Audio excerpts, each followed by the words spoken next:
of the Box, membahas apapun yang Anda mau. Indonesia tanah airku cinta, Nusantara merdeka bhinneka tunggal ika. Bersama Awang Ajiwasita dan Om Bob. Greetings to each and everyone. Anytime you meet, I greet anyone. Whether it namaste, assalamu alaikum. Salam, salam, salam. Halo, kita ketemu lagi di Out of the Box, membahas apapun yang Anda mau. Sudah siap di sini Awang Ajiwasita bersama Om Bob. Langsung saja kita mulai diskusi kita hari ini.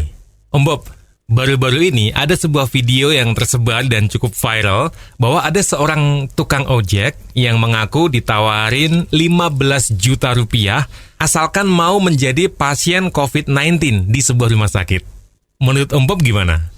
Ya, itu memang video yang viral seperti itu. Sepertinya kalau nggak salah itu juga sudah sempat ditayangkan di sebuah televisi swasta. Ya, ini memang sudah kebangetan ya. Nah, itu konon ceritanya itu si tukang ojek yang ditawarin 15 juta itu pura-pura jadi pasien yang kena COVID-19. Ya, karena di dalam situasi yang seperti ini, pemerintah menyediakan dana anggaran bahwa setiap ada pasien yang masuk di dalam rumah sakit rujukan untuk COVID-19, maka rumah sakitnya itu akan mendapat biaya kalau nggak salah antara 90 atau 150 juta untuk setiap pasien. Oh wow. Ya, nah ini kan gila udah. Ya. Kita kalau melihat situasi seperti ini udah banyak yang ngomong ini sepertinya ini kan termasuk tindakan korupsi ya.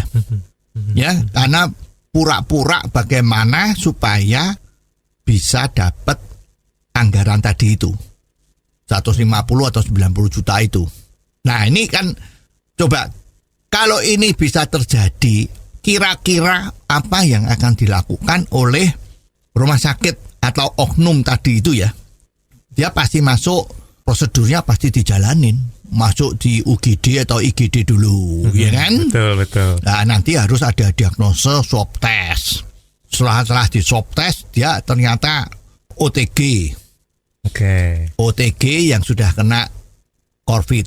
Ya, setelah itu dia harus punya prosedur lagi kan, prosedur lain-lain. Apakah prosedurnya dilakukan ronsen, apakah macam-macam di dalam kamar, itu semua prosedur yang dilakukan untuk seorang menderita COVID pasti ini akan dilakukan supaya setelah diperiksa betul memang ini ada pasien yang kena COVID, turunlah uang itu 90 atau 150 juta ya.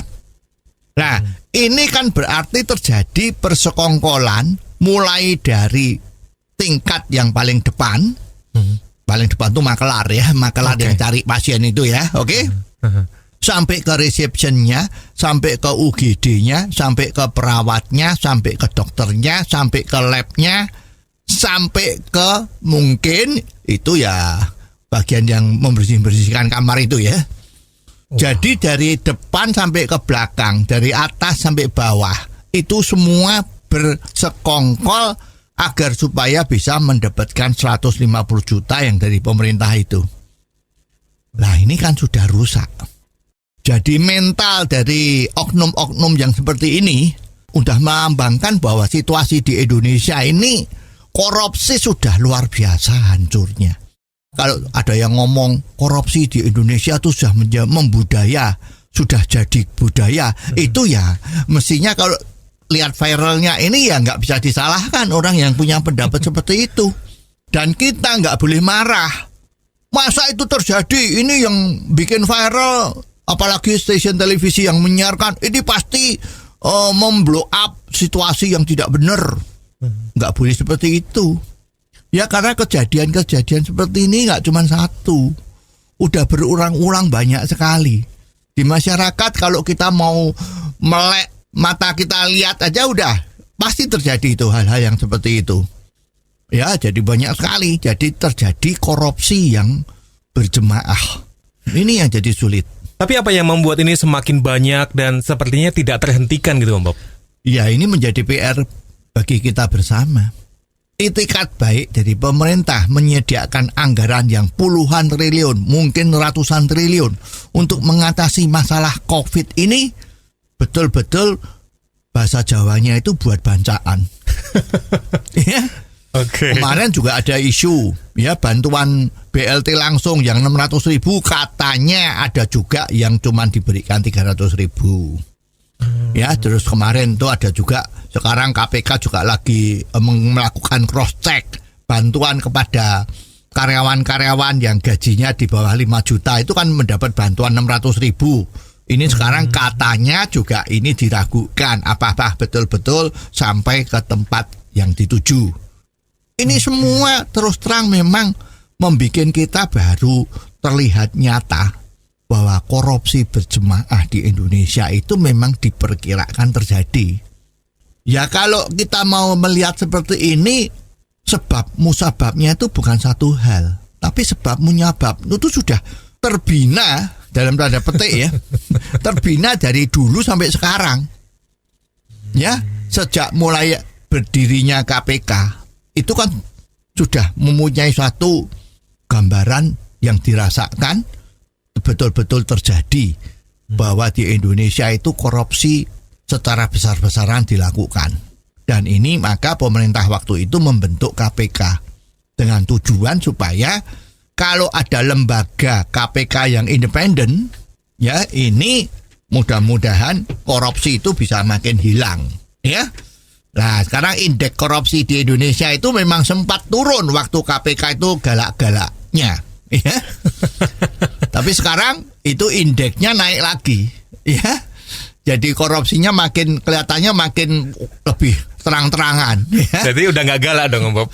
Ya, masalah galak atau tidak ya nanti kita lihat ya apa yang terjadi. Oke, Om Bob kita break dulu. Habis ini kita akan lanjut lagi di Out of the Box membahas apapun yang Anda mau. Out of the Box, membahas apapun yang Anda mau.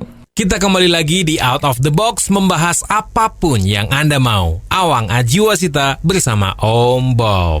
Kita lanjutin pembahasan tentang korupsi di Indonesia yang sepertinya kok semakin besar dan berkelanjutan ya Om Bob.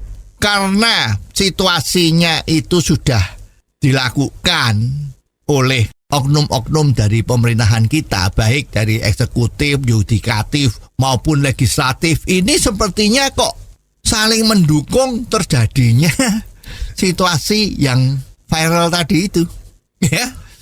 Kalau kita flashback ke belakang, dulu di Pulau Bali ada kan oknum polisi yang melakukan negosiasi tilang kepada turis dari Jepang.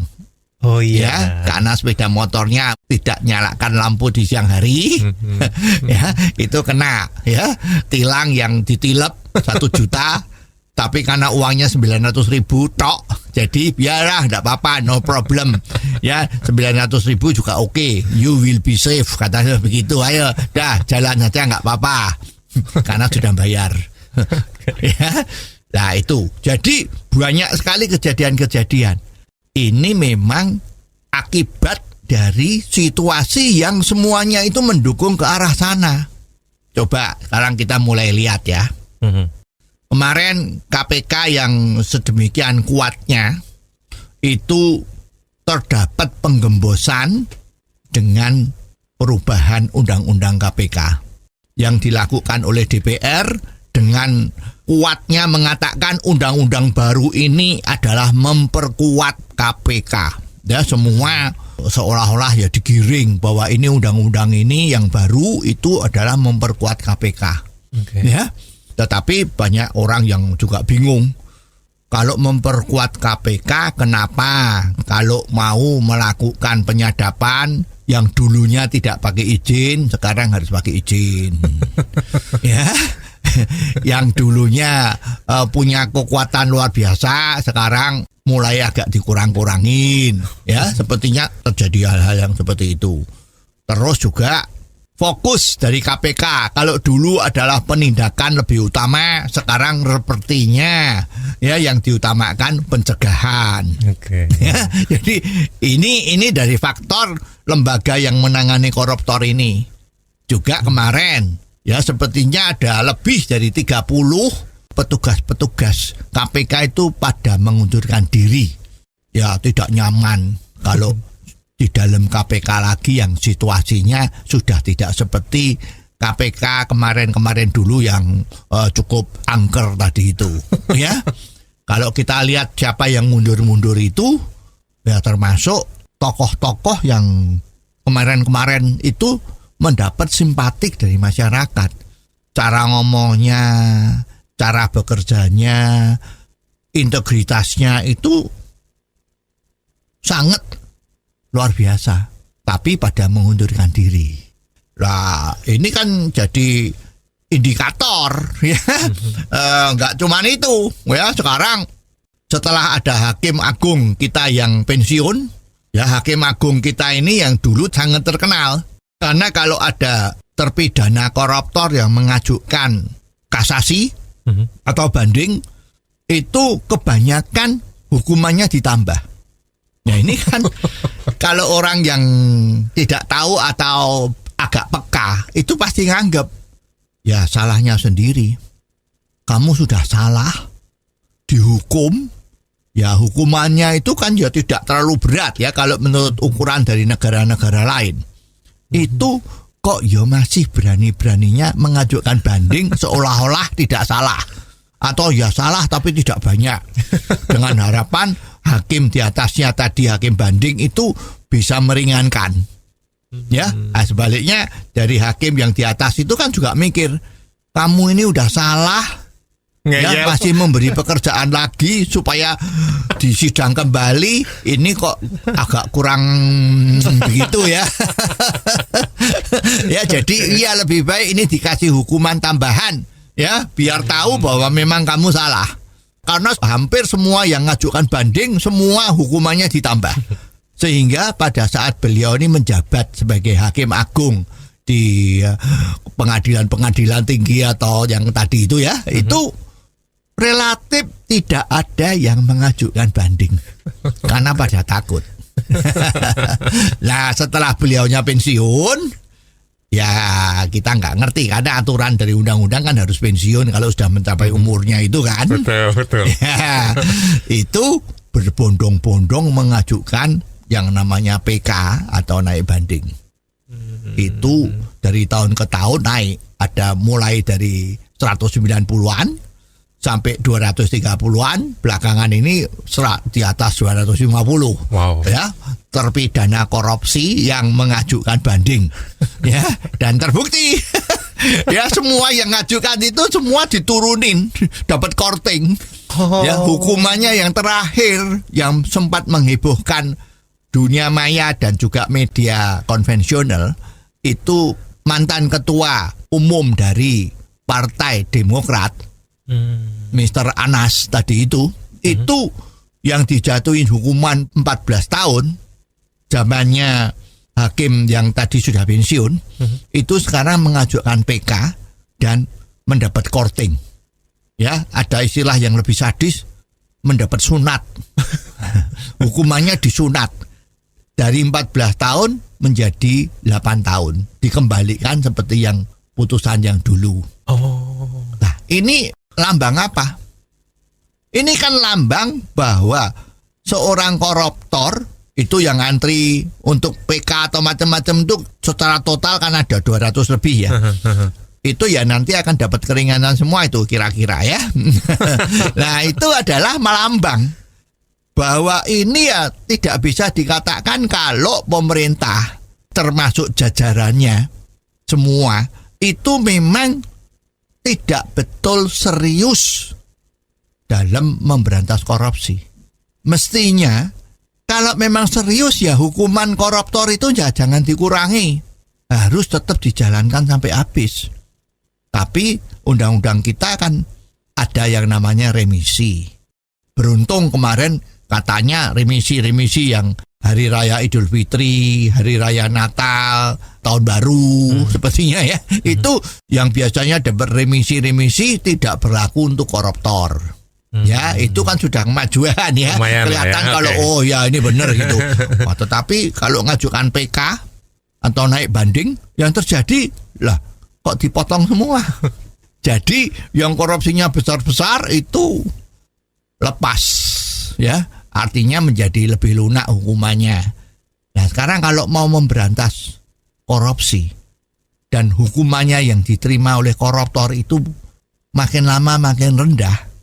Kalau menurut survei yang dilakukan satu lembaga di Indonesia ini kan kalau nggak salah rata-rata hukuman untuk koruptor itu rata-rata ya itu kurang lebih cuma 2,7 tahun. Nah ini kan ya jadi repot. Oke. Kita break dulu sebentar Om Bob, abis ini kita akan lanjut lagi. Tapi terus Awang ingetin kalau Anda mau kirim komentar tentang apapun juga yang bisa kita diskusikan di sini, silakan kirim via WhatsApp di 087855907788. Out of the Box, membahas apapun yang Anda mau. Anda masih mendengarkan Out of the Box, membahas apapun yang Anda mau. Awang Ajiwasita bersama Om Bob. Kita masih tungguin komentar-komentar Anda yang bisa kita bahas di sini. Langsung aja dikirim via WhatsApp di 087855907788. Well, kita lanjut lagi pembahasannya. Om Bob, kalau mau memberantas korupsi, tapi hukumannya makin lama makin rendah, itu akibatnya apa ya? Ya akibatnya ya tadi itu. Di jalanan kita bisa lihat banyak terjadi ya gratifikasi korupsi ya. Di proyek-proyek juga ada ya. Apapun proyeknya ya. Juga terakhir ini yang viral ini pasien COVID aja dijadikan objek untuk mencari duit secara tidak halal. Nah ini akibatnya. Jadi kalau dikatakan ini yang salah siapa?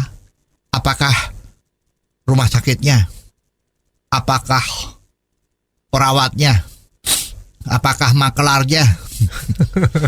Ya kita bilang nggak cuma dia. Sistem di Indonesia ini sudah salah. Kalau penyakit itu sudah menahun, ya kronis, ya ini jadinya. Lalu untuk mengatasi ini semua, obatnya itu apa Om Bob? Ya obatnya ya harus ada tokoh yang berani dan mau belajar dari negara lain. Ya kemarin ada tulisan yang menarik yang sempat viral juga dari Budiman Sujatmiko, orang dari PDIP. Ini memberikan satu tulisan ulasan ya bahwa Indonesia itu perlu belajar dari Tiongkok. Ya, kenapa Tiongkok dalam tempo 25 tahun bisa majunya luar biasa. Sedangkan di Indonesia kok rasanya majunya tidak secepat di sana. Emang apa yang terjadi Om Bob?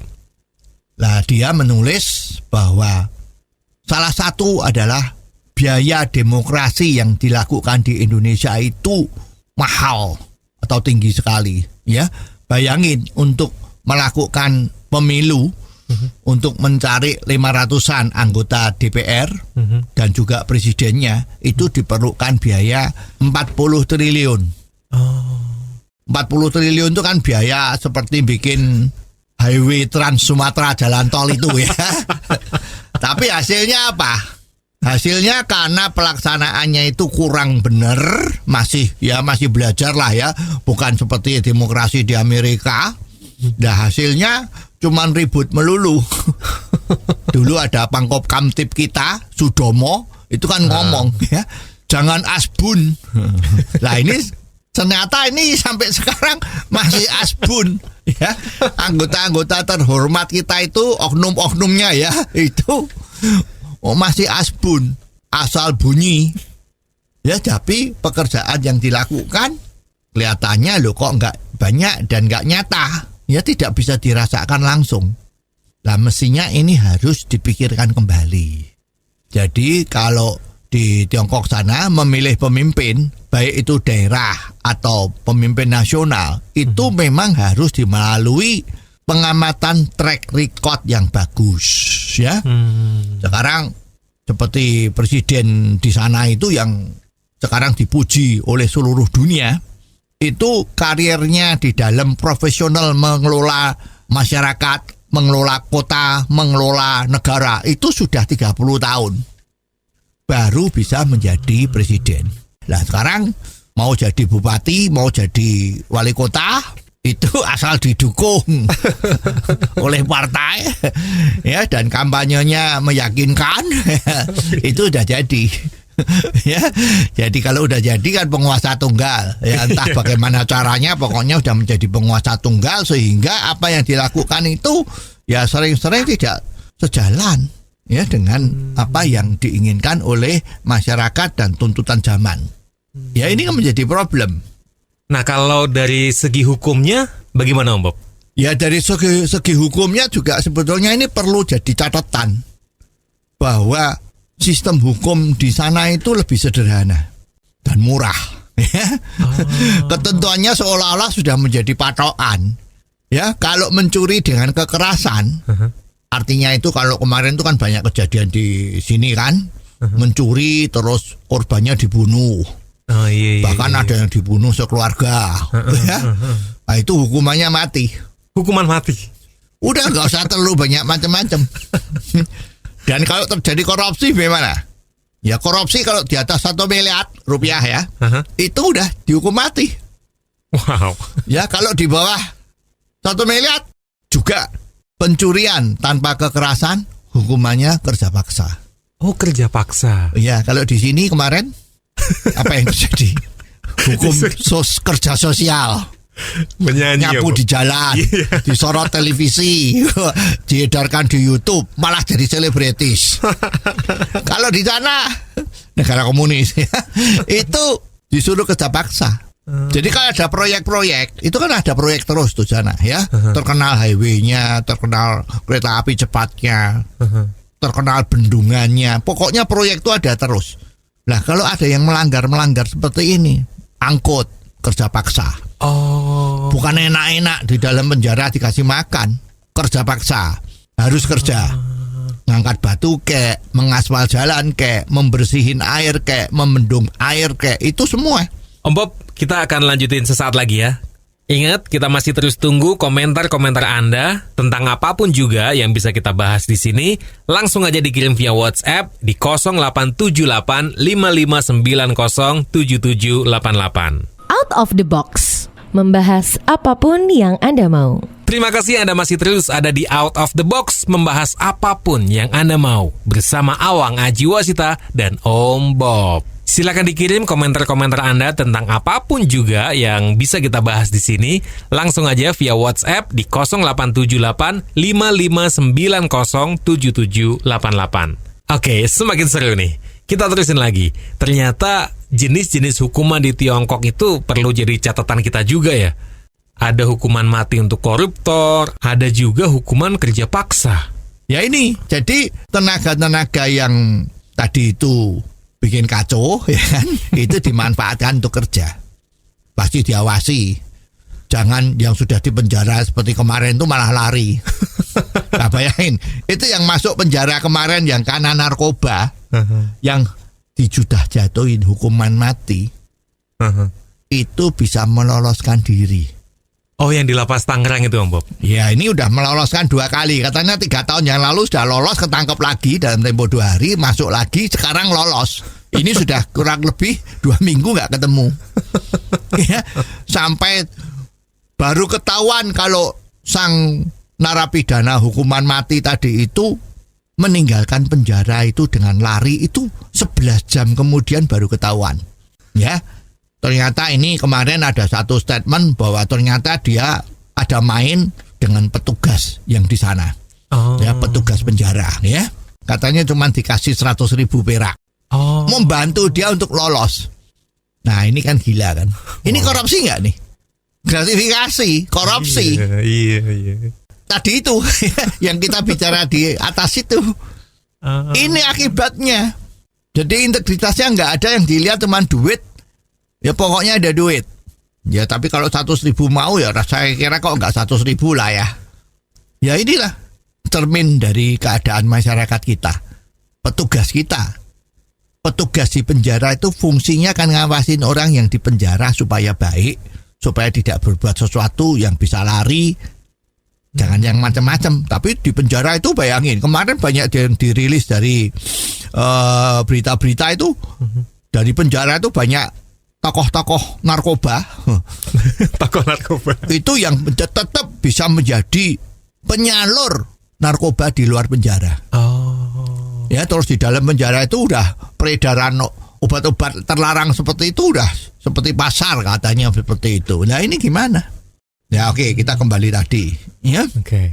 nggak cuman korupsi di bawah 1 miliar maupun pencurian ringan, tetapi yang berjudi secara ilegal. Ya, pedagang-pedagang yang berdagang di tempat yang terlarang, ya seperti sekarang ini kan tuh Tanah Abang itu kan nggak boleh buat dagang, tapi buat dagang. Nah, itu ditangkap ya.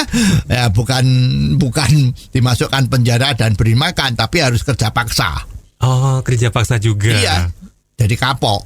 Ya, kalau kemarin ada yang melanggar disuruh masuk peti mati. Ya itu bedanya, ya kan seperti guyonan ya. Nah ini gimana ya? Lalu bagaimana dengan proses jalannya pengadilan, Om Bob? Ya, jalannya pengadilan di sana sangat sederhana, tidak seperti di tempat kita. Ya satu kasus itu disidang berulang-ulang. Ya, harus pakai pengacara macam-macam. Di sana enggak. Ya, sederhana dan murah. Begitu melanggar, begitu disidang, hari itu diputus, hari itu eksekusi. Bayangin, kalau di sana penduduknya yang di atas 1 miliar, ya kan? Itu terus kalau ada kejadian-kejadian seperti ini harus ada pengacaranya, harus disidang berulang-ulang, ya biayanya habis untuk itu. Ya, kalau di Indonesia kan harus melalui prosedur. Prosedurnya banyak ya, tapi hukumannya kalau sudah menjadi hukuman besok-besok dikasih keringanan. Nggak puas masuk ke PK. Diturunin lagi. Ya, jadi biayanya di sini energinya tuh habisnya ya untuk yang seperti itu. Ya tapi namanya juga negara hukum ya. Jadi kita mau tidak mau juga harus menghormati hukum di Indonesia, ya, tapi ini perlu jadi patokan, perlu jadi satu pembandingan, benchmarking, apakah ini perlu diterapkan, mana yang baik, mana yang buruk harus dipilih-pilih, ya, seperti itu. Om Bob, kalau terkait dengan perbankan di Tiongkok itu seperti apa sih, Bob? Ya, salah satu faktor ekonomi di Tiongkok itu bisa maju karena mereka tergantung juga dengan perusahaan-perusahaan swasta. Seperti di Indonesia itu kan UMKM. Ya, UMKM di Indonesia itu kan ada 37 juta. Bayangin tuh. Itu kekuatan yang luar biasa untuk menggerakkan roda ekonomi sebuah negara. Nah, di Tiongkok itu pinjem duit di bank itu gampang. Tidak perlu pakai jaminan lagi. Ya, bunganya lebih murah lagi. Kalau you mau kerja di dalam negeri, mau investasi di dalam negeri, pinjamannya itu cuman kena 3% per tahun. Oh wow. Ya, tapi kalau you invest di luar negeri, pinjem bank, itu bunganya 0%. 0%? Ya dipinjemin. Wow. Tapi harus bayar ya. Iya dong. Ya, jadi nggak boleh ngemplang. Kalau di sini kalau udah minjem ngemplang, wah pura-pura nggak bisa bayar seperti itu ya. Karena kalau di sana, kalau kamu berani minjem dan itu nggak kembali, itu ngemplang, itu dianggap korupsi. Dapat hukuman dong berarti. Oh, ada hukuman. Ngemplang 1 miliar ke atas, korupsi 1 miliar, hukum mati. Wah. Di bawah 1 miliar kerja paksa. Oh iya, kerja paksa ya? Tadi ya. Bikin saluran air lah, bikin perbaikan jalan lah ya, bukan sosialita ya. Seperti itu ya. Oke, jangan kemana-mana, kita akan kembali sesaat lagi. Out of the Box, membahas apapun yang Anda mau. Yes, Anda masih mendengarkan Out of the Box, membahas apapun yang Anda mau. Awang Ajiwasita bersama Om Bob. Setelah tadi kita bahas beberapa kebijakan seputar perbankan di Tiongkok, kalau untuk para pedagang, itu gimana Om Bob? Nah ini, semua berdagang itu disediakan tempatnya oleh pemerintah. Oh. Kalau sudah dipindahkan itu, ternyata di sana perdagangannya tidak laku, karena yang salah kan pemerintah. Betul. Ya sudah menentukan ada di sana. Maka kerugiannya ditanggung oleh pemerintah. Oh, wow. Ya, jadi pemerintah kalau sudah mengalokasikan tempat, ya seperti di sini kan juga terjadi seperti itu kan. PKL mau dipindahkan, ya, oke, dipindahkan lokasi nun jauh di sana. Begitu dipindahkan, ternyata nggak ada yang beli, nggak ada yang belanja, pedagangnya kan rugi. Nah, kalau di sana ini kerugiannya ditanggung pemerintah. Wow. Ini jadi memang udah dipikirin untuk rakyat. Kalau kerugiannya karena kamu malas, harusnya bukanya toko itu jam 8 pagi sampai malam jam 8, ya. Kalau seorang entrepreneur tuh kan nggak mengenal jam kerja. Nggak ada UMKM yang bilang saya di rumah tidur cuman kerja 7 jam, tuh nggak ada. Ya, kalau sudah menyatakan dirinya entrepreneur, pengusaha, UMKM, ya artinya nggak ada jam kerja lemburan, ya tiap saat itu bekerja. Ya, jadi tapi kalau malas, orang lain sudah buka usahanya mulai jam 8 pagi sampai jam 8 malam. Tapi orang ini kok bukanya santai, malam begadang, mungkin minum kopi, nonton televisi, mainan YouTube. Ya, bukanya usaha, terus mulainya usaha jam 12 siang. Tapi karena begadang malam jadi ngantuk, jam 5 sore sudah kukut-kukut. Nah, orang yang malas seperti ini ya masuk blacklist. Oh, di blacklist. Blacklist. Dan pemerintah nggak mau lagi ngasih pinjaman, nggak mau ngasih tempat you untuk berdagang. Oh. Jadi istilahnya tidak ada tempat untuk orang malas. Jadi semua orang, semua masyarakat, semua rakyat dipacu agar berprestasi, agar tidak bermalas-malas. Ini. Wait, Om Bob, kalau masalah agama di sana gimana? Ya, agama di sana walaupun dia negara komunis, karena komunisnya di sana kan sudah luntur ya. Bukan komunis zaman kuno yang model konservatif itu ya. Agama di sana tidak dilarang. Ya, semua pun boleh. Agama apapun di sana ada, kepercayaan apapun ada. Tetapi yang harus dilakukan adalah dilarang mengorganisir orang-orang banyak untuk kepentingan politik atas nama agama. Ini nggak boleh. Wow. Ya. Dan pengalaman sejarah dari Tiongkok sana sudah umurnya itu lebih dari 5.000 tahun. Itu mengajarkan bahwa hidup damai adalah berkah yang luar biasa. Ya, tetapi hidup damai ini bukan pemberian gratis dari sononya, dari langit jatuh itu terus menjadi damai, itu tidak. Ya, tapi harus diperjuangkan. Ya, jadi kalau kita kepingin damai itu ya harus diperjuangkan. Jadi bukan kalau yang benar orang yang baik-baik terus diam. Ya, let it be, nanti toh baik kembali. Nah, itu nggak boleh ya. Di sana nggak. Jadi yang namanya hidup damai itu termasuk hidup sejahtera itu harus diperjuangkan, tidak gratis.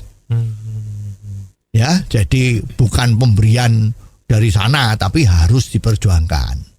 Inilah kunci kenapa kok Tiongkok tuh bisa maju. Ini yang ngomong kan Budiman Sujatmiko nih ya, tokoh PDI Perjuangan yang menulis bahwa saatnya sekarang harus melihat ke depan, melihat mana yang lebih baik, mana yang jelek. Kalau baik ya ditiru. Ya, dan ini beliau juga mengutip kata-kata dari Deng Xiaoping, tokoh reformasi dari Tiongkok, yang mengatakan bahwa kalau mau menangkap tikus, maka kita perlu kucing. Tidak peduli kucing itu berwarna putih atau berwarna hitam. Asal dia bisa nangkep tikus, itulah kucing yang perlu kita punya. Nah, sekarang juga demikian. Tidak peduli itu paham kayak apa, tidak peduli gayanya kayak apa, tidak perlu dilihat asal-usulnya. Kalau memang itu terbukti bisa mensejahterakan rakyat, maka kita perlu jalan yang seperti itu. Toh semua paham-paham yang kita anut sekarang ini tujuannya kan selalu mensejahterakan rakyat kan. Kan nggak ada paham yang mengatakan, oh kita kalau menang nanti kita tidak mensejahterakan rakyat, kan nggak ada. Ya. Nah, sekarang tinggal kita lihat kalau memang tujuannya mau mensejahterakan rakyat, ya tadi itu tidak peduli itu kayak apa, asal itu bisa mensejahterakan rakyat berdasarkan Pancasila, ya jalan. Ya, agamanya tetap jalan, ketuhanan yang Maha Esa, tapi keadilan sosial juga harus ada. Jangan seperti, maaf ya, seperti yang sekarang ini kan sebagian rakyat Indonesia ini kan dibuat mabuk agama. Ya, diancam masuk neraka dan diiming-imingi surga, ya. Itu lebih banyak narasinya daripada kita harus bagaimana bekerja. Ya, rakyat lebih banyak berpikir politik, dibuai dengan janji-janji, membuat sibuk bermimpi tapi tidak bekerja. Ini yang ngomong Budiman Sujatmiko, tokoh PDI Perjuangan yang sempat viral. Dan patut kita renungkan, jangan-jangan saatnya kita harus berani melakukan perubahan yang gradual, pelan-pelan menuju ke sana. Ya, jadi arahnya akan tetap, siapapun pemimpin yang akan datang, asal sama-sama mempunyai konsep, tidak peduli kucing itu berwarna hitam atau putih, asal dia pandai mencari tikus. Ya, itu yang menjadi pedoman kita. Oke. Dan ternyata waktu juga yang memisahkan kita. Tapi kita akan kembali lagi minggu depan dengan tema diskusi yang tak kalah menariknya. Oh ya, kita masih tungguin loh komentar-komentar Anda untuk bisa kita bahas di sini. Silakan dikirim via WhatsApp di 0878 5590 7788. Kalau Anda mau kirim via email, boleh. Alamatnya di apapun yang Anda mau @gmail.com. Sampai ketemu lagi di Out of the Box, membahas apapun yang Anda mau. Awang Ajiwasita bersama Om Bob. Out of the Box, membahas apapun yang Anda mau.